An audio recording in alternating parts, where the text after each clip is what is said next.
Buenas tardes, bienvenidas, bienvenidos. Es un enorme placer para el área de literatura del Museo Malva, a la que pertenezco, junto con Soledad Costantini y Magdalena Ruppe, darles la bienvenida hoy a esta presentación de una nueva publicación de nuestra área Malva Literatura, que en esta ocasión presenta el 6º volumen de la colección Cuadernos, titulado Introducción a las fuentes de la sabiduría de Occidente y de Oriente, del autor Leandro Pinkler. Bueno, antes de comenzar les pedimos por favor que apaguen o silencien los teléfonos celulares. Vamos a desarrollar la presentación. Mi nombre es Carla Scarpati, yo estoy a cargo de la coordinación del programa de formación del museo y es a través de este programa de formación que esta colección Cuadernos surge, colección de la cual soy la editora.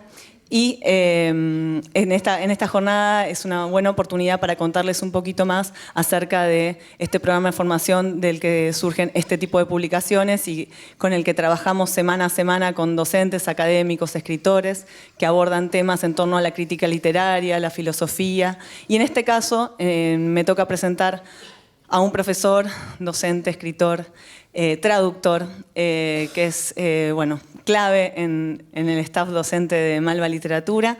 Leandro Pinkler trabaja con nosotros desde casi los inicios del museo y es realmente para nosotros una celebración hoy poder estar presentando este libro de su autoría. Quería comentarles cómo va a ser la estructura de esta presentación. Voy a hacer una breve introducción de dónde surge esta publicación. Después voy a ceder la palabra al doctor Bernardo Nante, que está hoy acompañándonos. Él es doctor en filosofía, investiga la relación entre filosofías comparadas, religiones comparadas y psicologías comparadas. Es miembro creador de la Fundación Vocación Humana y decano de la Facultad de Filosofía, Letras y Estudios Orientales de la Universidad de El Salvador. Además de ser uno de los más destacados especialistas a nivel internacional en la obra de Carl Gustav Jung. Él va a hacer un comentario de la obra y vamos a cerrar con palabras de Leandro Pinkler en torno a esta experiencia y al contenido específico de este libro que hoy publicamos. Quería comentarles que, tal como les decía, trabajamos con Leandro Pinkler hace muchísimo tiempo y ha sido como muy fructífero para nosotros también el vínculo que él establece, no solo con los contenidos que son su especialidad, sino también con vínculos con las exposiciones que aquí se presentan, tanto de la colección permanente del Museo Malva, como las exposiciones temporarias que de aquí surgen y que van circulando. Leandro Pinkler ha sido clave en poder dar contexto a muchos de los artistas que tienen búsquedas místicas, esotéricas, trabajos con filosofía, y sumar el tema del contenido simbólico que muchas veces se aborda desde una obra pictórica, enriquece muchísimo la propuesta del museo y en ese sentido se lo agradecemos profundamente. Este curso en particular, en el que está basado este libro y que requirió también, como toda la colección Cuadernos, se trabaja sobre las clases que se dictaron, pero esto tiene después un trabajo posterior de edición muy profundo y que en este caso incluye una síntesis de una serie de cursos que abordaron estos temas. Por eso es que tiene un valor agregado, más allá de que muchos de ustedes, y me alegra mucho verlos aquí, hicieron la cursada de estas clases en la biblioteca del museo, por las mañanas. También van a tener otra perspectiva de esos contenidos que se abordaron aquí en este contexto y que ahora, gracias a esta publicación, logran salir al mundo y atravesar la institución para llegar a muchos más lectores. Esperamos que disfruten de esta publicación. Yo quisiera, sí tener en cuenta que vamos a tener estas 3 instancias, que yo ya estoy cerrando, y después los vamos a recibir en el hall principal al cierre del evento para un brindis. Así que sin más, vamos a pasar a nuestros invitados. Les cedo la palabra entonces a Bernardo Nante. Muchísimas gracias. Gracias, Carla.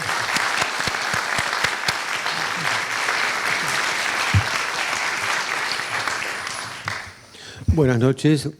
Agradezco a Carla Scarpati, a Soledad Costantini y a Leandro Pinkler y a este espacio de Malva Literatura. También quiero sumar a mi agradecimiento al libro de Ariadna, que hace una obra extraordinaria y cuyos editores están, por supuesto, son Soledad Costantini y Leandro Pinkler. creo que no influye, digamos, no es un prejuicio lo que voy a decir, porque soy muy amigo de Leandro hace muchos años y compartimos muchos espacios, y por lo tanto hablar muy bien de un libro, de un amigo, puede parecer simplemente un acto de amistad. Pero, digamos, sinceramente no lo es. O sea, es inverso a lo que decía famoso dicho que de alguna manera se le atribuye a Aristóteles, que no es de Aristóteles, es un remedio de la ética, que es de Filopón, cuando decía, que quedó en latín, ¿no? Amicus Plato, sed magis amica veritas, ¿no? Como soy amigo de Platón, pero soy más amigo de la verdad. Bueno, soy amigo...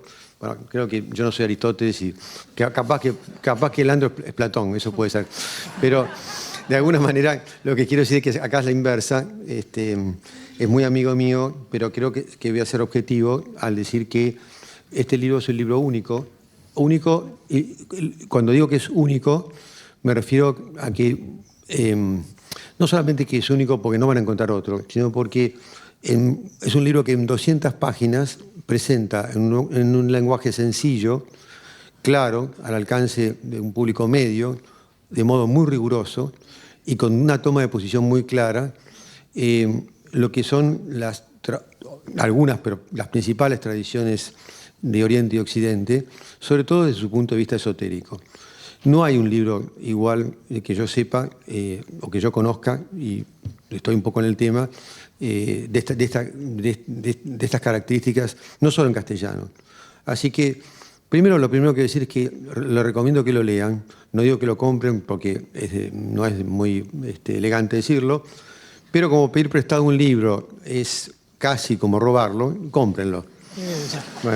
Bueno, ustedes van a tener en 200 páginas verdaderamente una obra que los va a acercar al concepto de tradición primordial. O sea, está compuesto de 10 capítulos, ¿verdad? Hay 7 que se dedican, digamos, a determinadas tradiciones. Básicamente, y lo digo en orden, como están, taoísmo, o sea, respectivamente, ¿no? Taoísmo, tradiciones de la India, se ocupa sobre todo de la Bhagavad Gita y de las Upanishads en ese capítulo, budismo, pitagorismo, hermetismo, gnosticismo y sufismo. Pero los otros 3 capítulos, los 2 iniciales y el último, de alguna manera contextualizan el concepto de tradición primordial, ¿no? Y al mismo tiempo, una cosa que me parece muy importante, da cuenta de cuál es el estado de la espiritualidad contemporánea, en fin, un estado por un lado para Leandro, y yo coincido en ese punto, de decadencia, pero al mismo tiempo no es que deja sin salidas, ¿no? De alguna manera da cuenta de autores que revitalizan la espiritualidad en el siglo XX y cómo hoy, pese a la situación en que vivimos, las tradiciones están cerca para quien sepa de alguna manera acercarse a ellas. Bueno, ¿cuáles son los méritos? Ya dije, bueno, ya hablé de las virtudes, pero yo creo que podríamos hablar de 3 virtudes fundamentales. O quizás las causas de por qué este libro es así.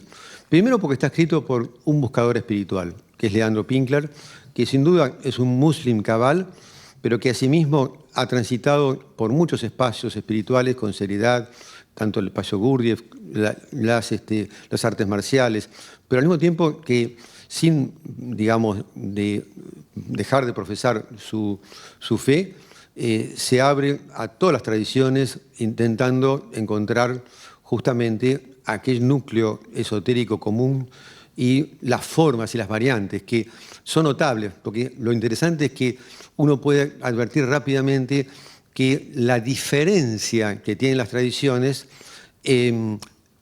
reafirma la identidad que tienen, en el sentido de que son formas tan diferentes de mostrar algo que es al mismo tiempo idéntico, que reafirma esta universalidad de la tradición primordial.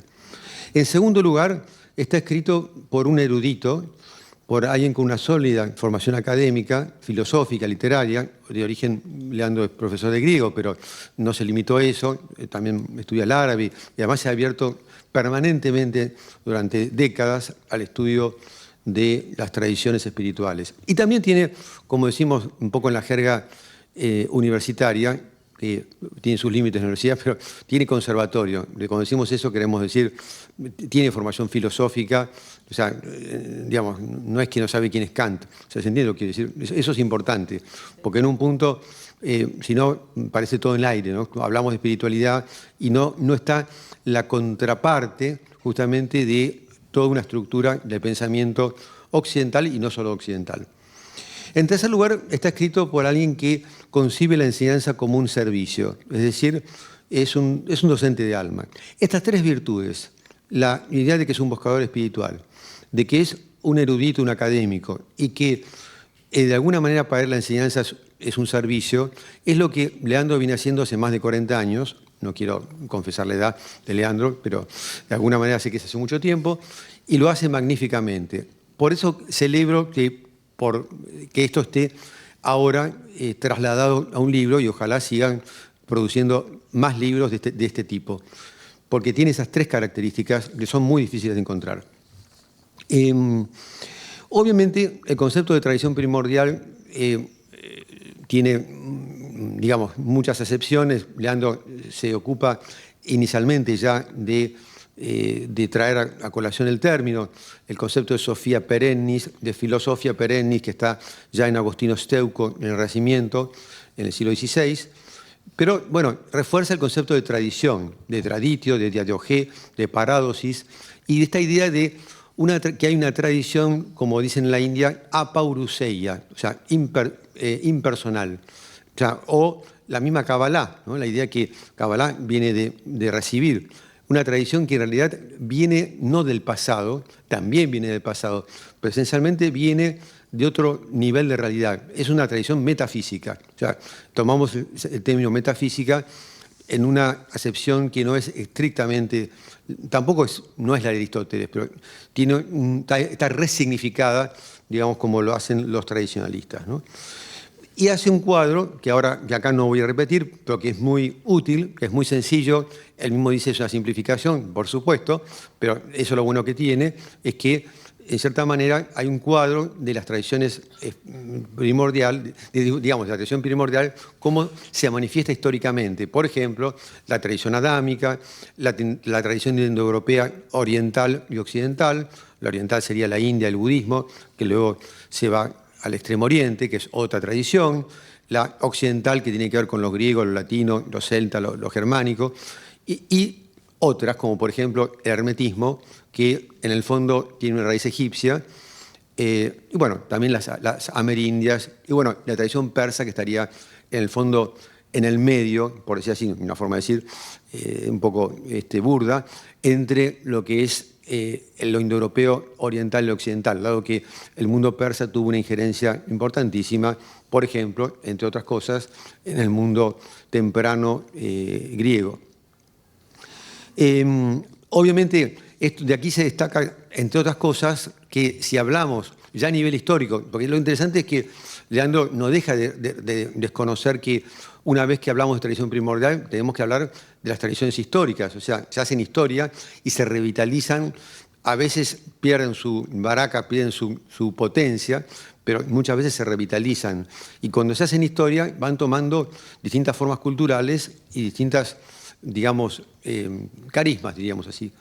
En ese sentido, si hablamos de la cultura occidental, por supuesto, en el caso de la Argentina, deberíamos agregar lo amerindio, pero si hablamos de la cultura occidental, entendida como Europa, lo que él remarca, por ejemplo, es algo que muchas veces está preterido, y es que realmente pensamos que lo que predomina es la tradición greco-latina y la tradición judio-cristiana, con toques de todos lados, por supuesto, cuando en realidad nos olvidamos que hay una tercera, tradición que mana de esa tradición primordial, pero que tiene una forma histórica particular, que es el hermetismo, con todas sus variantes, y que es de raíz egipcio.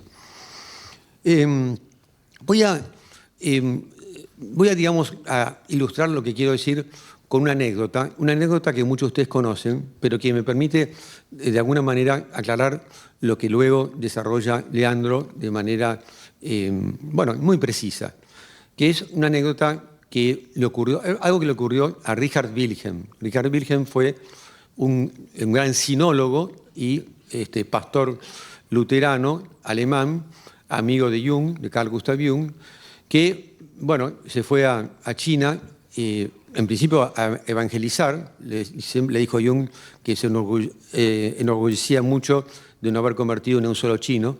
Y, en todo caso, vivió años en China y ahí tradujo, entre otras cosas, el I Ching, también El secreto de la flor de oro y otros textos. Tuvo 11 años para traducir el I Ching con un maestro taoísta. O sea, no bastaba sus conocimientos profundos del chino, sino que lo hizo con un maestro taoísta. Y eso permitió que la traducción del I Ching, digamos que ya había sido hecha por Legge en Sacred Books of the East, y que ya los jesuitas conocían. La traducción de Legge es interesante a nivel filológico, pero carece de alma. Bueno, en todo caso, la anécdota que le cuenta Richard Wilhelm es que él estaba viviendo en un pueblo rural y había una gran sequía, ¿no? Meses de sequía. Entonces, bueno, los católicos hacían procesiones, sus rogativas, los protestantes elevaban sus plegarias, los chinos quemaban incienso y hasta disparaban sus cañones para matar los espíritus de la sequía, pero la sequía seguía. Y hasta a alguien se le ocurrió decir, ¿y si llamamos al hacedor de lluvias, que era un famoso viejito que vivía en el norte, muy lejos? Bueno, lo llamaron y vino. Bueno, el hacedor de lluvias es una figura que encontramos claramente en la antropología, es muy antigua, muy arcaica, en tiempos ya megalíticos existe el hacedor de lluvias que muchas veces utiliza la bramadera o la zumbadera, el sonido del toro, como es el trueno, que por magia simpática produce, supuestamente, ¿no? No importa si creen o no, estoy contando el fenómeno, ¿no? Como se asimila, digamos, el bramido del toro al trueno y hay una fecundación que es de las vacas, como el toro llama con su bramido a las vacas representan la lluvia. Eso es muy arcaico y existe. Hay una idea de encuentro de lo masculino y femenino. También está en la India, Indra, que con su rayo, ahí tenemos el rayo, mata al Vitri, que son las nubes oscuras, y se descarga la lluvia, ¿no? Ese rayo es el Vaira, que será luego el Dorje, el rayo de iluminación del budismo. Todo eso está en la tradición y va tomando figuras más sutiles. No obstante, este hacedor de lluvias no tenía ningún instrumento. Y dice, ¿qué necesita usted? Pues le iban a dar cualquier cosa, ¿no? Con tal de que produjera lluvia. Necesito una casa tranquila, que me dejen tranquilo, que quiero meditar solo. Bueno, efectivamente lo dejaron tranquilo y a los 3 días se largó una lluvia tremenda, nieve, una lluvia como nunca había habido antes y mucho menos en esa época.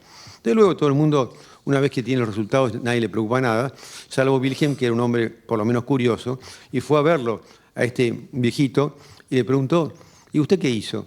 ¿No? Parece que el diálogo fue algo así. Yo no hice nada. ¿Cómo no hizo nada? ¿Y la lluvia? No, yo no produje la lluvia. ¿Y cómo puede ser? Dice, no, mire, yo le voy a explicar. Yo vengo de un país donde las cosas estaban en orden, estaban en el Tao. Cuando llegué acá, yo estaba en el Tao, pero como este lugar no estaba en el Tao, lo que yo necesitaba era estar a solas para estar en el Tao, volver al Tao. Cuando yo volví al Tao, bueno, el Tao volvió. Es el Tao que produjo la lluvia. Bueno, esta historia que Jung decía que siempre hay que contarla en un seminario, bueno, por eso lo he contado muchas veces, de alguna manera permite, digamos, ilustrar de modo, vamos a decir así, anecdótico, si quieren ustedes, un cuadro que hace Leandro, en donde habla de 4 aspectos fundamentales de la tradición primordial. El primero, de toda tradición primordial, de cualquiera de las que he mencionado, o digamos, que menciona Leandro, ¿no? Sea el taoísmo, o sea el hermetismo, lo que fuera, que en primer lugar, en todas ellas existe la idea de que hay un principio único, divino, o ponemos un principio único, una unidad o una unicidad del ser, ¿no? Lo que sería, por ejemplo, en contexto islámico, el tawhid, ¿no? O, si quieren ustedes, la no dualidad, a veces se expresa así, como el Advaita, ¿no? Esto, por supuesto, nos habla de la unidad o lo uno en plotino, o la no dualidad, es el 1 o el 0, ¿no? Ese principio, digamos, metafísico, que en última instancia es insondable y por eso está pleno de apofatismos. Desde luego, ese principio se despliega en estados múltiples, como es el libro de Guénon, los estados múltiples del ser. En segundo lugar, digamos, como esto de lo que hemos hablado es metacósmico, está más allá del cosmos, está el plano del cosmos. El plano del cosmos que de alguna manera responde en sus diversas dimensiones, cosmos en griego significa joya, ¿no? En sus diversas dimensiones, ese principio inasible de lo uno. En tercer lugar está el ser humano. El ser humano es un microcosmos de alguna manera, aunque el modelo antropológico no sea siempre el mismo. La palabra microcosmos aparece por primera vez en Demócrito, pero la idea tiene cierta universalidad. O sea, la idea es que el hombre de alguna manera reproduce o es algo así como un pequeño cosmos. Y por eso tiene esa chispa o una presencia de una esquintila, un esfínter, una chispa de ese absoluto que está en él y que debe ser despertado. La chispa está despierta, el que no está despierto es el hombre, ¿no? En cierta medida, bueno, como por ejemplo en el Cantar de los Cantares cuando dice yo duermo pero mi corazón vela, ¿no? La idea es que el corazón está despierto o eso está despierto, es uno que está dormido. Ahora, el cuarto punto es que las tradiciones proponen vías muy concretas, caminos muy concretos para hacer posible ese despertar, ¿no? Hay una tipificación de las vías, del conocimiento, de la devoción, de la acción, que por ejemplo encontramos en Bhagavad Gita, pero en el fondo, como dice la tradición islámica, hay tantos senderos como corazones, o como dice la Kabbalah, hay un rayo de Dios para cada uno de los buscadores. Pero efectivamente, ese carácter singular o único del camino de cada uno no implica que yo hago lo que se me da la gana, porque la New Age lo ha interpretado de esa manera. Entonces, mi camino es entonces yo hago lo que a mí me gusta, ¿no? En realidad no es lo que a uno le gusta, sino que lo que uno debiera descubrir es lo que en la India llaman el Svadharma, o sea, el Dharma o digamos así, la potencia o el principio o la rectitud que le corresponde a cada uno. Obviamente, la situación actual, digamos, de la humanidad, siempre a Leandro le gusta citar ese maravilloso texto de Eliot, ¿no? La roca, ¿no? Y también la tierra baldía, pero donde dice, ¿dónde está la sabiduría que perdimos con el conocimiento? ¿Dónde está el conocimiento que perdimos con la información? O sea, es como que bajamos de la sabiduría al conocimiento de la información. Ahora tenemos la Big Data encima, ¿no? Que es mucho peor, porque en el fondo es algo descuajeringado, ¿no? Bueno, la idea es, digamos, no quedarnos con el pesimismo. Total, por otra parte, el pesimismo y optimismo es un invento moderno, desde la época de Voltaire. La idea es ir de la información al conocimiento y el conocimiento a la sabiduría. Y por eso menciona, por supuesto, muchos autores, pero sobre todo tres grandes, digamos, simplificando ahora, tres grandes hombres, digamos, hombres o conjuntos de autores y de hombres espirituales que en el siglo XX de alguna manera revitalizaron la espiritualidad. Uno es Gurdjieff, el otro es los tradicionalistas, Guénon, Évola y tantos otros, y otro es Jung, Carl Gustav Jung, con el grupo Éranos. Lo que es interesante es que cuando Leandro habla de la importancia de los textos, le voy a leer una página 37, cuando lo tengan ustedes lo van a abrir ahí en esa página. Dice, el conocimiento sagrado, la tradición de sabiduría, es como una carta, es una carta que la humanidad despierta, le envía a la humanidad dormida para llevarla al recuerdo. O sea, los textos son como despertadores, como está en ese hermoso, bellísimo himno de la perla. Tenemos la traducción de García Bazán, que lamentamos que no esté hoy con nosotros, pero estamos contentos que esté mejor. Me refiero a Francisco García Bazán, que justamente ese niño que va de occidente a oriente con una misión de matar el dragón que cuida una perla, se olvida porque come las comidas, digamos, vulgares, y los padres le mandan una carta, y esa carta, también está citado ahí, justamente esa carta de alguna manera despierta la misión que tiene inscripta en su alma, en su interior. Y concuerda lo que está escrito en esa carta con lo que está escrito en su corazón. Por supuesto, es la Ilustración, es el siglo XVIII, donde más es la modernidad en general, pero sobre todo el siglo XVIII, donde se va fortaleciendo o debilitando, mejor dicho, esta espiritualidad. Pero lo interesante es que hay contramovimientos, que yo no voy a mencionar ahora. O sea, el mismo siglo XVIII tiene contramovimientos, tanto en el campo del cristianismo como del islam, y para hablar de Occidente hay una cantidad de corrientes iluministas, no de la Ilustración, como por ejemplo Martínez de Pascalis, Louis-Claude de Saint-Martin, y luego autores románticos, Novalis, Gerard de Nerval, místicos ingleses como William Blake. O sea, en ningún momento hubo una pérdida total, ¿no? Por supuesto, los textos deben leerse de determinada manera, porque si no, caeríamos en la idea de la pura erudición, ¿no? Es decir, la erudición no es algo que esté mal. El problema es cuando efectivamente la erudición tapa la sabiduría. Como dice el famoso fragmento 40 de Heráclito, multiciencia, polimasteia, ¿no? Mucho saber no es comprensión, no es sabiduría, ¿no? Y acá el propio Leandro consigna una anécdota de Nasrudín. Todos recordarán Nasrudín, es un personaje extraordinario de Konya, ¿no? Que es un sabio loco, una figura que es bastante universal. Es un loco, en realidad no está loco, muestra que todos estamos locos, pero digamos, lo hace a través de, digamos, son cuentos, por supuesto, a través de anécdotas. Ahí cuenta que él siempre aparece en distintas funciones, ¿no? En este momento, la anécdota, la historia, es que Nasrudín es un barquero, ¿no? Un botero, está en un bote, y tiene que cruzar a un erudito que tiene lleno de libros, se llama Mehmet.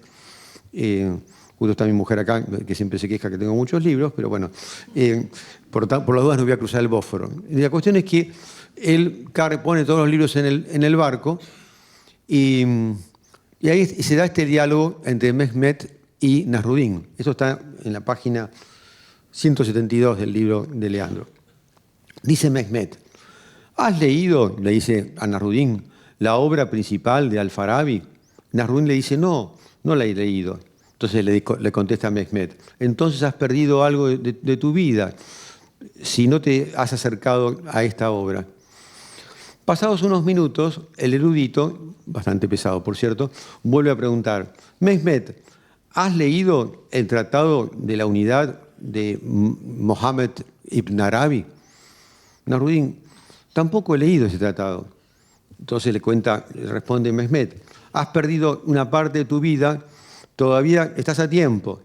Y por tercera vez insiste, ¿no? el erudito. Mehmet: pero seguro que has leído, no puede ser que no has leído, el libro de la curación de Avicena. Nasrudín: mire, la verdad es que yo no sé leer. Todo lo que conozco me lo transmitió mi padre, y de esta forma, para mí paso mi tiempo en el recuerdo de Dios, en la oración. Bueno, es un devoto. Dice, ante esta respuesta, el erudito queda en silencio con gesto de desprecio. Entonces, Nasrudín le dice: discúlpeme, venerable Mehmet, ¿sabe nadar? No, dice Mehmet, no sé nadar. Entonces le informo que va a perder la totalidad de su vida, porque con todos los libros que trajo se está hundiendo el bote. Bueno, efectivamente para el mundo tradicional no se trata solo de los libros, aunque los libros pueden ayudar. La alquimia, por ejemplo, tiene esta famosa Dorn, dice: rumpite libros, ne corda vesta rumpantur. O sea, romped los libros, no vaya a ser que rompan tu corazón. Dicen eso, pero al mismo tiempo, para la alquimia, el vellocino de oro es un libro. O sea, está esta doble idea de que el libro puede ser un una expresión de una profundidad o un obstáculo. Pero para las tradiciones, en realidad, el libro está en todas partes. Recordemos que Salustio, de Mesa, el neoplatónico del siglo V, no el gramático, dice: el mundo es un objeto, es símbolo, ¿no? Es un objeto simbólico, dice Salustio. Y esta es una idea que se repite. Esa famosa máxima de Emilius, el alquimista, que dice: teniendo el símbolo, el tránsito es fácil, ¿no? O ese bellísimo pasaje de los oráculos caldeos, donde dice que el intelecto paterno, o sea, Dios, digamos, que piensa los inteligibles, ha sembrado símbolos a través del mundo. También se los llama bellezas indecibles. Es decir, todo, en definitiva, habla del símbolo. Bueno, por último, quería mencionar que, hablando de Jung, que sin duda tuvo la virtud, yo creo, de intentar, primero tuvo experiencias muy potentes él, pero toda su obra es el intento de traducir en un lenguaje teórico práctico aceptable para el mundo contemporáneo algo que está en las tradiciones espirituales. O sea, él no es un tradicionalista, pero de alguna manera reconfirma que en la psique, ¿no?, tiene, digamos, autonomía, que en el fondo lo que llamamos inconsciente es un término pobre para referirnos a lo que es el alma, y que hay una creatividad del alma con independencia de lo que hace el yo.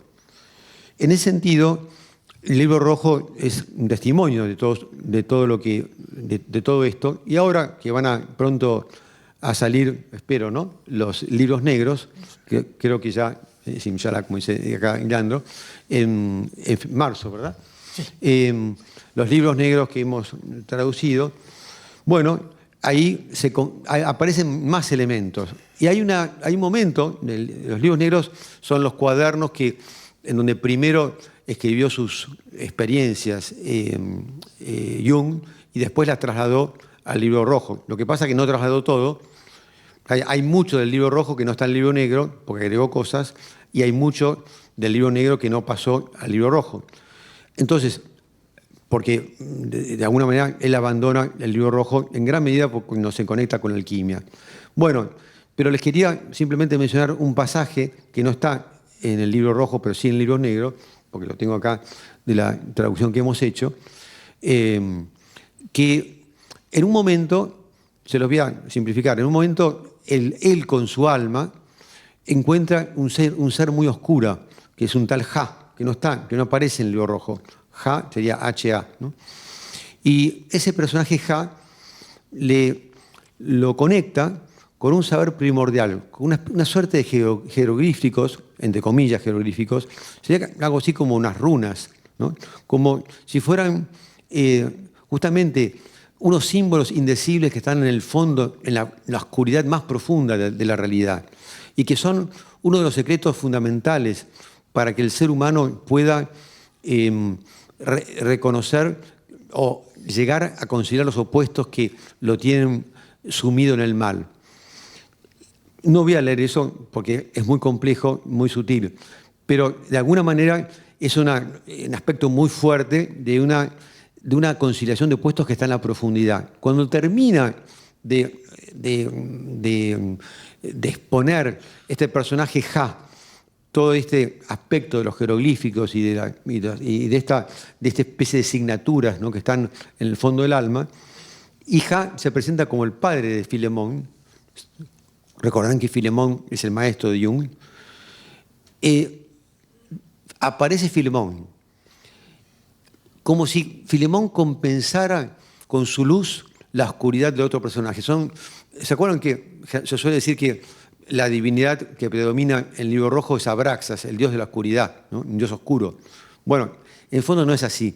Es un Abraxas que es Fanes, un ser oscuro que es a la vez luminoso. Tiene dos caras. Entonces, Ja estuvo develando el lado oscuro. Al terminar eso, aparece Filemón y dice: leo brevemente. ¿Habéis oído lo que dijo? ¿Sabéis que es la verdad mirada desde atrás? O sea, la verdad que dijo Ja es la verdad mirada desde atrás.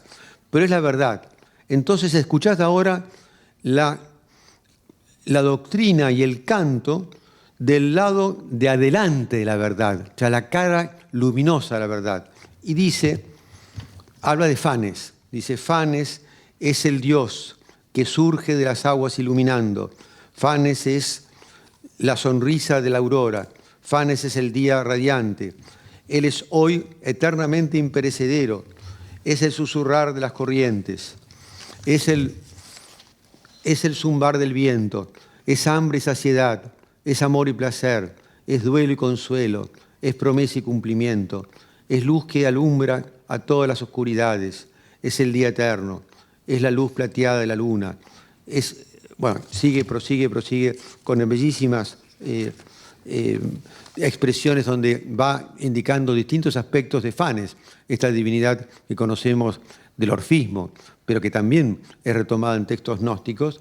Y vuelve otra vez al día siguiente, porque esto ocurre en octubre del 17, dice, verdaderamente Fanes es el día feliz. Y se volvió a sentar, se supone, Filemón, y permaneció observando. Y luego de haber pasado un tiempo, se levantó por tercera vez y dijo, verdaderamente Fanes es el trabajo, su culminación y su recompensa. Es el trabajo, su culminación y su recompensa. Es decir, de alguna manera, el poder ir a la profundidad, a la oscuridad, teniendo en cuenta Fanes, permite acceder a través de, es decir, una conciliación a través del trabajo, y eso genera una culminación y una recompensa. Por eso termino con dos breves citas. Uno que proviene del Tao Te Ching, 33, que dice, quien conoce a los demás es inteligente o sensato, según cómo se lo traduzca. Quien se conoce a sí mismo es sabio. Y otra de Rumi, y con eso termino. ¿Por qué te guardas o te quedas en prisión cuando la puerta está abierta? Muchas gracias.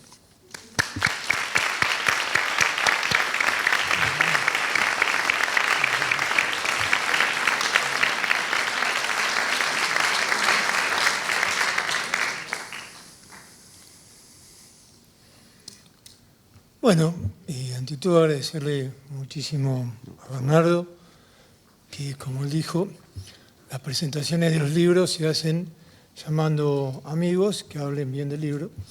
Y lo bueno es que tengo muy... ¿No se escucha? Bueno, decía que agradezco a Bernardo Nantes muy especialmente por la generosidad. El libro es también los ojos con los que se lo lee. Lo ha leído de manera profunda y le agradezco mucho. Y decía que en realidad, él lo dijo bien, la presentación de los libros se hace llamando a amigos que hablen bien de los libros que uno hace. El tema es que uno tiene excelentes amigos, gracias a Dios, y bueno, no está presente el doctor Francisco García Bazán. El encuentro de hoy nos recuerda mucho a las actividades del Malva Literatura, cuando hace ya bastantes años presentábamos las revistas del Libro de Ariadna. Sí, estábamos Francisco García Bazán, que está presente, no está bien de salud en este momento, pero está presente con nosotros, Bernardo, y realmente se producía, bueno, algo muy especial que tiene que ver mucho con lo que dijo Carla, de lo que el Malva Literatura viene haciendo desde el año 2001. ¿Sí? Así que hace poco presentamos un libro de Bernardo, que es del Libro de Ariadna, La sombra de la rosa y la rasgadura del velo. Un libro que trata de el texto de Borges, el Zahir, ¿sí? Y que desde Bernardo, que dice que él no es escritor, pero gracias a Dios escribe bastante, y está por escribir un libro que esperamos, que es El árbol de luz, que trata precisamente de una clave de lo que se va a editar prontamente, que son los libros negros de Carl Gustav Jung. Bernardo Nantes estuvo a cuidado de la edición castellana del Libro Rojo de Carl Gustav Jung, que de alguna manera ha sido una marca de tantas cuestiones que se abrieron desde el siglo XXI, que están recién en ciernes, bueno, recién está como para seguirla trabajando, ¿no? Esto, para, en realidad, todo agradecimiento, un libro sin agradecimientos es un libro sin corazón, porque el agradecimiento tiene que ver con el recuerdo, ¿no? Recuerdo es, lo decimos así, es un volver al corazón. Te agradezco principalmente y con toda sinceridad a mi gran amiga Soledad Constantini, que ha sido la persona que más me insistió en la vida que escriba un libro y que no lo logró porque este libro en realidad no lo escribí, porque es un libro hablado, ¿no? Lo escribió Luciano Leone, no sé si estaba aquí, por fueron clases. Es decir, tiene que ver con la vivacidad, bueno, lo que a uno le gusta, que es hablar, la verdad, ¿no? Es decir, es la transmisión, sí, que en todo lo que hemos vivido con Carla y con todo el equipo del Malva Literatura ya hace muchos años, ¿no? Recordamos, la verdad, la energía de las clases en la biblioteca, ¿no? Todo el ambiente de búsqueda, todo lo que se ha generado, realmente el espacio del Malva para producir algo con alegría, estética y con búsqueda totalmente libre de conocimiento, que durante años he tenido la posibilidad de dar cursos de esoterismo, ¿no? En el Centro de Estudios Ariadna. Bueno, todo eso se lo agradecemos a Soledad, al equipo del Malva, y recordamos también que desde el hilo de Ariadna hacemos una gran obra, lo decimos, perdón, no es, creemos que la falsa modestia es una suerte de narcisismo de mal gusto, ¿no? Hay que afirmar el trabajo, es trabajo esto, el trabajo es cuando uno hace el mejor esfuerzo. Así que se ha hecho mucho desde la editorial Hilo de Ariadna, desde el Malva Literatura, y esto se entronca en realidad con que en este libro que hay una línea de transmisión de trabajo que comienza hace muchos años, no voy a hablar de mi vida, pero sí de este hecho significativo, cuando en la Universidad de Buenos Aires he conocido al doctor Lorenzo Mayarino, aquí está Oscar Conde, que lo ha conocido también, y eso realmente me cambió la vida. Yo sentí que vi a una persona que dije, yo quiero seguirlo a él, quiero aprender todo lo que él hace. Es decir, la transmisión viva, ¿no? Es decir, de una persona que transmite, en ese caso, su amor por la lengua griega. Esa es la transmisión, esa es la verdadera transmisión. Que esto me ha ocurrido también, no va a ser toda la lista, por favor, cuando con el doctor Hugo Bauzá, también en la Universidad de Buenos Aires, yo leía a Francisco García Bazán, dije, Francisco García Bazán vive en la Argentina, es estudioso de René Guénon, ha traducido los oráculos caldeos, tiene la esencia del dualismo gnóstico, y el doctor Hugo Bauzá venía a casa y me invitó a cenar, y allí nació una gran amistad realmente, además de la que yo tenía con el doctor Hugo, con Francisco García Bazán. Es decir, que Francisco García Bazán, aquí en la Argentina, desde el trabajo del CONICET durante años, ha profundizado en las traducciones de los textos gnósticos, ¿sí? De Nag Hammadi, a la vanguardia del mundo en lengua castellana, ¿sí? Es decir, esto es lo que tenemos que recordar realmente, ¿no? Es decir, hay una cadena de transmisión viva en la que Bernardo, bueno, ha hecho y sigue haciendo una gran obra desde la Universidad de Salvador, desarrollando lo que hizo Ismael Quiles, es decir, todo este trabajo intelectual de transmisión, bueno, eso es realmente algo que está en nuestro país y está muy vivo, ¿sí? Y realmente eso es lo que tenemos que siempre defender y poner nuestra energía en ello.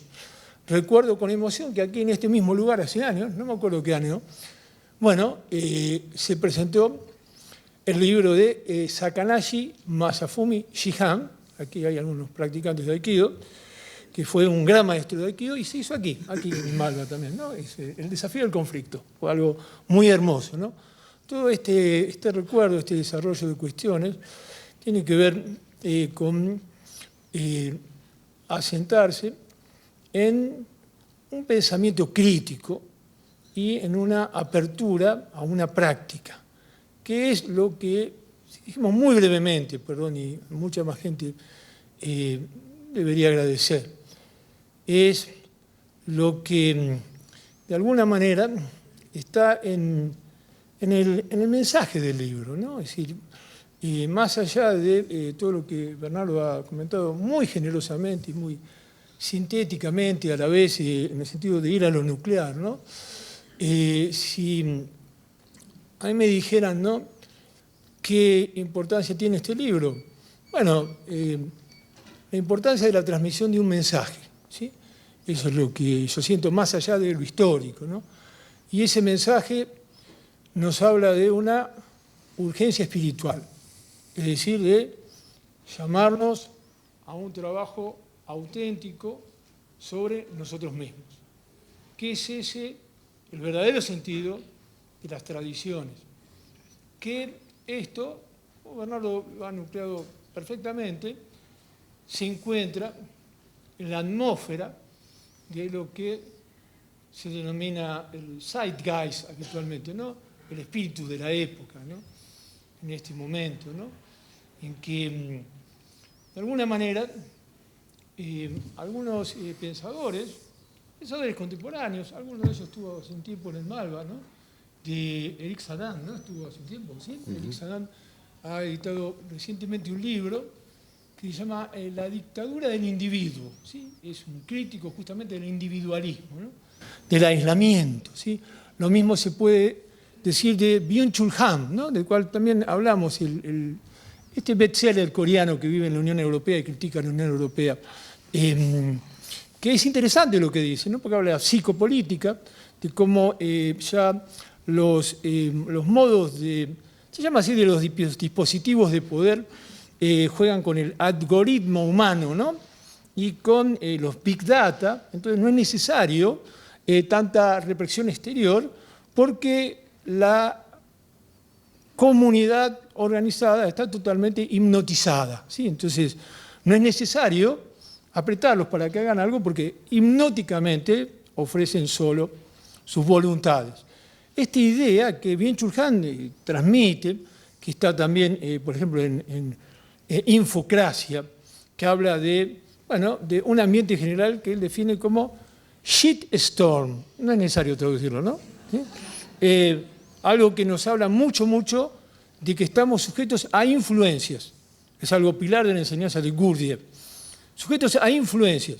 Influencias que tienen que ver con el alimento de lo que comemos, lo que tomamos. La respiración son nuestros alimentos, principalmente las impresiones.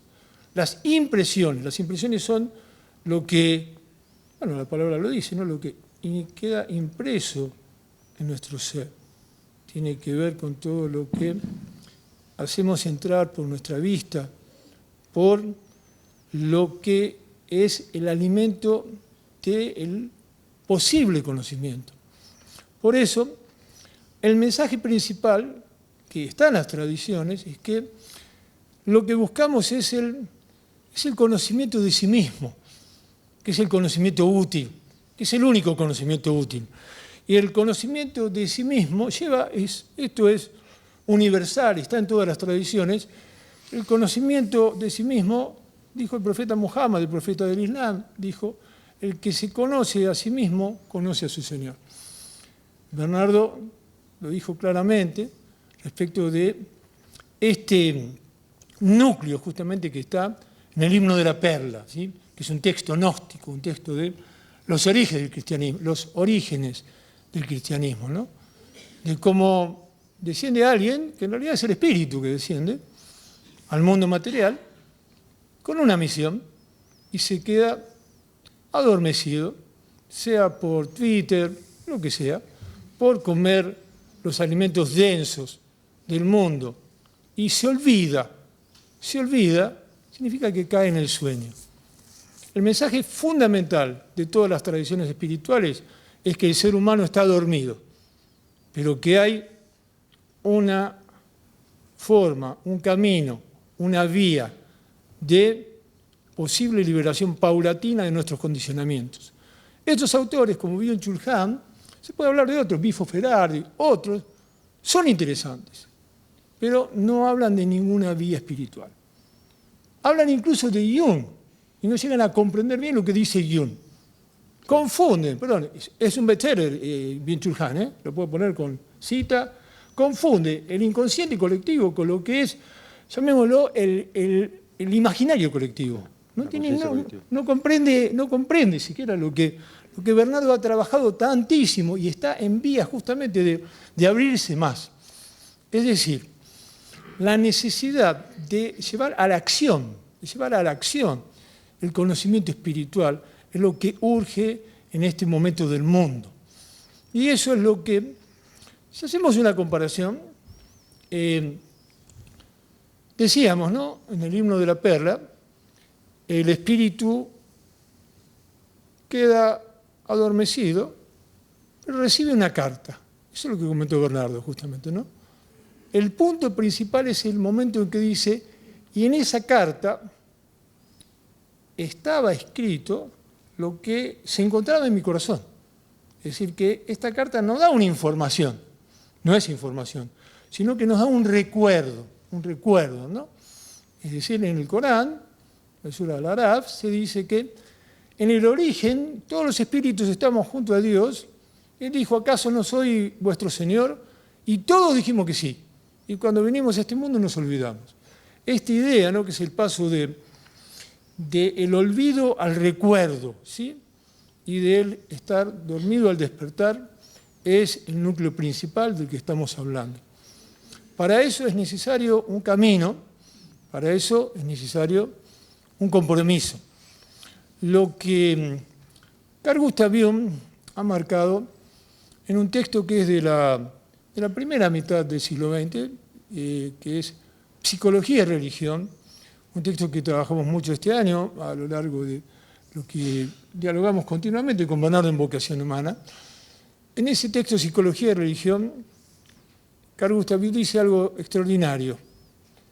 Dice que, vista la neurosis colectiva, en esa época, ¿no?, en este momento, realmente la cantidad de pandemia, de odio, ¿no?, y de emociones negativas que existe es increíble, ¿no? Y él ya lo ha visto muy claramente. Dice, necesitamos algo más convincente que la neurosis. La neurosis nos convence a todos. Nos convence, la palabra convencer, no importa la palabra alemana, tiene que ver con vencer. ¿Se ve? Vence. Vence la neurosis, vence la locura. Vencen seres que realmente son esperpentos. Y eso es lo que vence. Porque más que de la muerte de Dios, con Bernardo hablamos de la pérdida del alma. La pérdida del alma, que es el mensaje del Libro Rojo de Carl Gustav Jung. Es decir, lo que dice Carl Gustav Jung, es interesante recordarlo, en la primera mitad del siglo XX no se hablaba tanto de espiritualidad como de religión, ¿sí? Después, muchas transformaciones, la palabra religión empieza a ser rechazada por la gente. No vamos a decir por qué, ni que sí, ni que no, pero es una realidad. Entonces se usa más la palabra espiritualidad. Y está como perfecto. Es más cool si quieren, pero recordemos, lo que dijo Carl Gustav Jung es que su descubrimiento es que adentro del alma humana hay un arquetipo que indica la presencia de Dios. Y que eso más convincente que la neurosis es la experiencia religiosa, la experiencia espiritual. Eso es lo único que puede ser más convincente que la enfermedad. Ese mensaje nuclear de la obra de Carl Gustav Jung, bueno, es el que después se despliega justamente en el Libro Rojo, y que Bernardo ha trabajado tanto desde claves para la comprensión de un libro inexplicable. Si nos quedamos en este punto, son muchas cosas que quisiéramos compartir, pero para nuclear la cuestión, estamos en 2023, si no me fallan los cálculos de tiempo. Está bien, está bien. Sí. En 1923, 1924, pasaban muchas cosas. Había terminado la Primera Guerra Mundial. Estamos a 100 años de eso, ¿sí? En esa década del 20 fue muy prolífica intelectualmente, ¿no? En esa época del 20 es donde surgen, textos como bueno, viene en toda la época de las vanguardias, del surrealismo, se difunde la obra, digamos, del psicoanálisis, ¿sí? Es decir, está toda la forma de desarrollo de la filosofía de Martin Heidegger, Ser y Tiempo, está la publicación del libro de René Guénon, al que quería referirme, que es La crisis del mundo moderno. En La crisis del mundo moderno, René Guénon dice algo muchísimo más poderoso que lo que dice Eric Sadin, pero dice lo mismo, que es la dictadura del individuo. Él lo dijo hace 100 años, diciendo el mundo moderno se caracteriza por una castración de sentir algo más alto, por lo cual lo único que existe es el individuo y este aislamiento. Escuchemos esto, aislamiento, cada vez es más terrible el aislamiento. La necesidad de una práctica espiritual, pero que no sea un solipsismo, una masturbación mental, sino que sea algo que una. Eso lo ve René Guénon con claridad y dice, bueno, solamente la crisis del mundo moderno puede ser revitalizada a partir de un contacto con una tradición espiritual viviente. Está haciendo una crítica de la atmósfera religiosa del siglo XX, ¿no? Él fue francés, murió en el Cairo, después de 20 años de estar en el Cairo. Murió en 1951.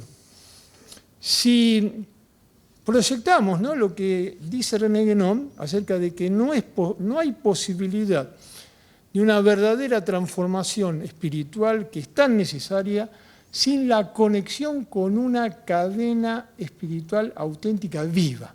¿Qué es lo que está diciendo? Es su diagnóstico, puede uno no coincidir con él, lo tomamos históricamente. Lo que él muestra es que, para su perspectiva, las sociedades europeas ya no son cristianas, porque no viven conforme a los principios del cristianismo, y que es necesario revitalizarlas. Ese es el primer diagnóstico de René Guénon.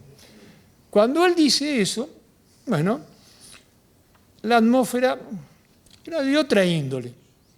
¿Qué pasa? No era tan fácil encontrar una cadena espiritual auténtica a la vuelta de la esquina, ¿sí? Esa es la cuestión. Si lo traemos a nuestra época, estamos en 2023, en 1924 llegaba Gurdjieff a Estados Unidos, el gran maestro que vino del Cáucaso, y llevaba todo un conocimiento. Fueron épocas de otra índole. Ninguna época es mejor ni peor, pero veamos la época actual para terminar de cerrar la cuestión. Actualmente hay muchísimas cadenas auténticas de transmisión del budismo zen, del budismo tibetano, del budismo theravada. Hay auténticas transmisiones de practicantes del hatha yoga, del hinduismo en general. Hay aquí en la Argentina, hay algunos hermanos que están aquí, en colegiales, una hermosa tarika sufi de la orden Sharaji, ¿sí? Es decir, hay además una expansión de una dimensión simbólica importante, como la que desarrollamos en la práctica de la formación vocación humana, que es por una inspiración justamente de Bernardo, que es la vocación humana. Tiene que ver con una traducción de una palabra de Jung, ¿no? Bestimum, es escuchar el llamado. Escuchar el llamado. Esta idea que estamos transmitiendo más emocionalmente que ordenadamente es, hay una necesidad de búsqueda y hay caminos para encontrarla. Esa es una realidad muy grande. ¿Qué es lo que ocurre? También desde vocación humana lo que hacemos es justamente una apertura libre a las espiritualidades comparadas. Pero desde allí se da una práctica. Es decir, que toda espiritualidad tiene que basarse en una práctica que lleva realmente a compartir esto con los demás. El cuidado de sí, el cuidado del otro, el cuidado del mundo.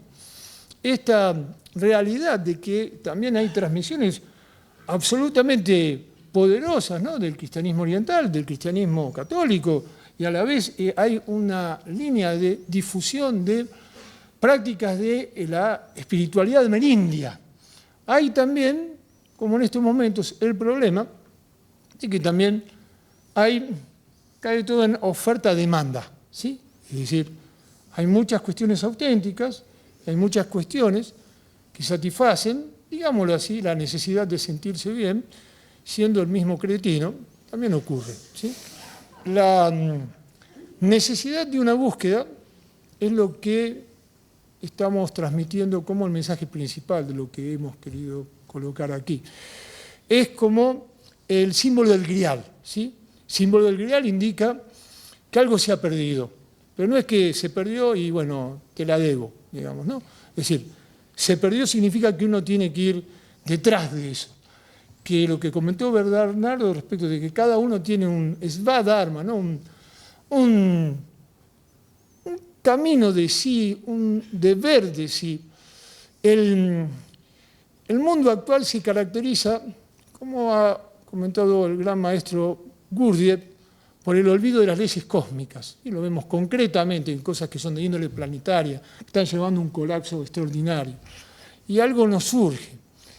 En esta dirección yo agradezco realmente la bendición de que hace más de 20 años me he convertido al Islam, y desde allí tenemos una práctica cotidiana en la que 5 veces al día paramos todos y decimos Allahu Akbar, Dios es lo más grande. Este es el resultado de mi camino, que es lo que ha comentado antes Bernardo. La búsqueda es una cosa erótica. Erótica, entiéndase, de enamorarse. Cada persona tiene que enamorarse de algo. Enamorarse, antes la gente cuando se enamoraba se casaba, no tanto.